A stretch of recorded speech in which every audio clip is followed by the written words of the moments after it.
ሩታና አቤል መጡ። ሩታ ትላንት ያደረገችው ነገርና እንዲሁም ደግሞ ከፍቅር ጋር ሆኖ ያደረጉት ነገር አይ እኔ በመጥፎ ነገር አስቤ ወይም ደግሞ በሌላ ነገር አስቤ አይደለም። አዎ የልጄ አባት ነው፣ ከኔ እንዲለይ አልፈልግም። ነገር ግን ደግሞ እሱን ማሳመኛ ዘዴ ነበረ ተጠቀምኩት። እሱ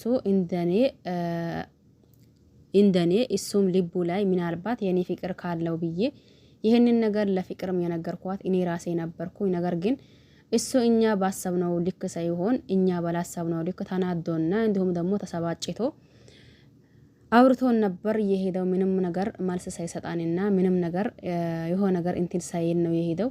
ይሄም ማለት አሁን በዙሪያው የሚሰማው ወይም ደግሞ የምትረዳው እንዲሁም ደግሞ የሚረዳ ከአንተ ነክ ብዬ ወደ አንተ መጥቻለሁኝ። እባክህን አቤል አሁንም እንደምንም ብሎ አብርሽ ከኔ ጋር እንጂ ከሌላ ሴት ጋር መሆን አልፈልግም። እኔም እሱም ደግሞ ልቡ ያለው እኔ ጋር ቢሆኑም ነገር ግን ደግሞ አፉ እያስመሰለ ነው።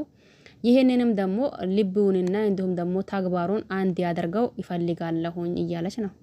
ጉት ነገሩ እጅጉን ከባድ ነው። ለማንኛውም ሰላም አለይኩም ወራህመቱላሂ ወበረካቱሁ። ውድና ተከበራችሁ ውድ ቤተሰቦቼ በሙሉ ሀባይብ እንዴት ናችሁ? ደህና ናችሁ ወይ? እኔ ደህና ነኝ አልሐምዱሊላህ። እናንተስ እንዴት ናችሁ? ሁላችሁንም ሰላም ብያለሁኝ። በያላችሁበት ዓለም ዳርቻ የአላህ ሰላም እንዲሁም ዝነት በረከት ርህራሄ ከእናንተ ይሁን እያልኩኝ ክርስቲያን ወገኖቼም ሰላም እያልኩኝ መጥቼላችኋለሁኝ። ሲመጣ የተፈጠረው ነገርና እየሆነው ያለው ነገር አይታችሁታል ብዬ አስባለሁኝ። በነገራችን ላይ ብዙዎቻችን እውነት ከማውራት ወደ ኋላ የለም የምንል እኛ ይሄ ነገር ብለናል። ይሄ ማለት ደግሞ አብርሽ ልጁ እናት ናት። እንትና ሩታ ሰው ሆኖ ይሳሳታል፣ ሰው ሆኖ ያጠፋል። እስከዛሬ ለተጠፋው ወይም ደግሞ ላጠፋችሁት ችግራችሁ ይቅርታ ተደራረጉና ከዛ የልጁ አባት ነው፣ የልጁ እናት ናት፣ ልጅ በመሃላችሁ አላ እባካችሁን መታረቅ አለባችሁ ስንል እንደቆየን ግልጽ ነው። ነገር ግን ደግሞ በስተመጨረሻው አይ በቃ ማግባባት ካቀታቸው ለልጃቸው እያሉ አብሮ መኖር ካልቻሉ መለያያት መፍትሄ ነው ብሎ ካሰቡ ምንም ማድረግ አንችልም። አዎ ሩታ ከደስታ ጋር እንዲሁም ደግሞ አብርሽ ከሄርሜላ ጋር ይሁኑ ብለናል። በስተመጨረሻ ገባቸው አይደል?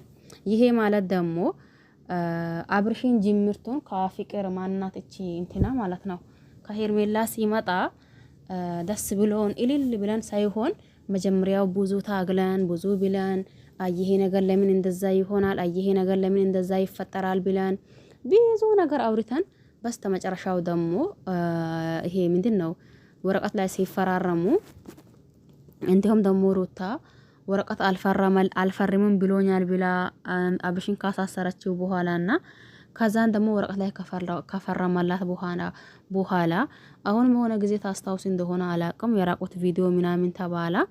በዛን ተነሳስተን ብዙዎቻችን እንግዲህ ይህንን ያክል ከሆነ ሩታም የራሷን ህይወትና የራሷን ኑሮ ብትኖር አብርሽም ደግሞ በዛው ልክ የራሱን ህይወትና የራሱን ኑሮ ቢኖር ሰላም ይፈጠራል ብለን አስበን ያው አብርሽ ወደ ሄርሜላ ሩታ ደግሞ ወደ ራሷ ቤት እንዲሁም ደግሞ ወደ ደስታ ሲሆኑ ሲትሄድና በየፊናቸው ሲሄዱ አሳይ ተመስጋን ነገሩ ሁላ በቃ ተስተካከላ። ምንም ነገር ይፈጠርና ምንም ነገር ይሁንና ሰላም መሆኑ ጥሩ ነው። በቃ አብሮ መኖር ካልተቻለ በያሉበት ሰላም ይሁኑ። ሩታንም አንጠላትም፣ አብርሽንም አንጠላውም። ሁላቸውንም እንወዳቸዋለን። ነገር ግን አብሮ ቢሆኑ ለብዙዎቻችን ደስ ይለን ነበር። ይሄ ነገር ደግሞ ካልተፈጠረ ማለት ይሄ ነገር ደግሞ ካልተገኘ ያው መፍትሄው መለያያት ስለሆነ በቃ እንኳንም ተለያዩ ብለን እሪፍ አልን። ከዛን ከተወሰነ ቆይታ በኋላ ለሄርሜላ ቀለበት ባሉት አጋጣሚ ሩታ መጣች። የዛኔም ብዙ ነገር አወራን። ሩታ ይሄ ቦታ እኮ እሷን የሚመጥናት አይደለም፣ የት ነው ምንድነው ብላ እሱን ከመፈለግ ይልቅ ልጅዋን ይዛ ጠንክራ ቤቷ ብትቀመጥ እሱ ራሱ ፈልጓት ሩታ የት ናሽ ብሎ ይሄድ ነበር ብለን እዛኔ አውርተናል። አሁን ደግሞ ምን ሊላችሁ ነው እንደ ይሄ ነገር ትላንት እኛ እንደሰማነውና እንዳየነው ከሆነ አብርሽ በጣም እንደተናደደ ነው። እንዲሁም ደግሞ በጣም ስሜታዊ ሆኖ እያወራው ነበር። ያ ነገር ከመሆኑ በጸባይ አስረድቶ በጸባይ አሳምኖ የምሬንን አይ ይሄ ነገር እንዲህ ነው ይሄ ነገር እንዲህ ነው ብላ ፍቅርም አብርሽን አሳምና ቢሆን ሞር ተሻላ ነበር። ነገር ግን ያ ነገር አልሆነም። ያው እሰት አለባቸው ፍቅርና እንዲሁም ደግሞ ሩታ ላይ ያ ነገር ሳይሆን ሲቀራ አሁን ደግሞ ወደ አቤል ማምጣቷ ተገቢ ነው ብዬ አላስበው የአሁኑም ነገር ማለት ነው። ስለዚህ አንዳንድ ጊዜ ምን አላ መሰላችሁ እኛ ጨርሰን አውቀናል በምንልበት ሰዓት ጨርሰን ተሳሳትን እንደሆነ ማረጋገጥ አለባችሁ በዚህ በሩታ ሁኔታ ማለት ነው። ይሄም ማለት አብርሽን መመለስ ባለበት መንገድ በቃል ሰታስብ ቂም ሰታስብ በቃ ያኒ እሷ ራሷ በንግግሯ አሳምና በንግግሯ ተግባብቶ እንኳን ከሷ እንደዛ መግባባት ቢያቅታቸው እንኳን በዙሪያቸው ባሉት ሴቶች በዙሪያቸው ባሉት ወንዶች ቤት እንዲመለስ ማድረግ ትችል ነበር። ግን ይሄ ነገር አልተገኘም አሁንም ማለት ነው። አሁንም ገና በቃል ላይ ነው እልክ ላይ ነው በቃል ላይ ነው እልክ ላይ ነው ያሉት። ይሄ ነገር የት ደርሰው እንደሚቆም እኔ እንጃ የምሬኔና እንዲሁ መጨረሻው ናፈቀኝ። ይሄ የአብርሽና የሩታ የሄርሜላ ጉዳይ ማለት ነው። ለማንኛውም ሁላችሁንም አመሰግናለሁኝ። ሰብስክራይብ አላደረጋችሁ ሰብስክራይብ አድርጉ። ነባር ቤተሰብ ከሆናችሁ ላይክ ሼር አድርጉ። በያላችሁበት ሰላማችሁ ይብዛ። ቸር ቆዩልኝ። ባይ ባይ።